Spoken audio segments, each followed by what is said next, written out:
Ang aking paraan ng pagtatanim ng litos, bumibili ako nitong ganitong maliliit na plastic.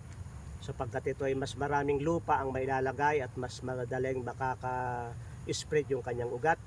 At tingnan niyo, ayan. Ayan, may mga ugat na yan. Pagkatapos, ililipat ko sa ganito na may mas maganda ng lupa.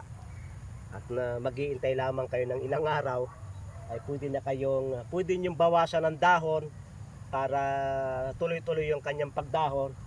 Ay pero ito na may marami ay dadalhin at na ito ay talagang kakainin na ng whole plant maliban doon sa ugat. Kaya't na mahalaga na mayroon tayong ganito. Tingnan niyo ito.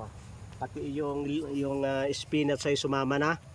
At na double purpose. Pwede kang kumain ng spinach, pwede kang kumain ng litos. At na pagka lalagong maigi, parang sabay sila, pwede silang sabay lumago at hindi nakakaapekto sa kalusugan ng bawat isa. Kaya sa isang paso, mayroon kayong dalawang gulay na, na magagamit.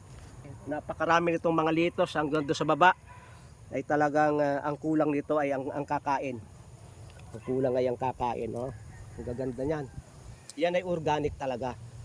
Makakakain kayo ng litos na organic. Maraming salamat po sa inyong pagsubaybay sa Natural Wellness sa Pasangguda.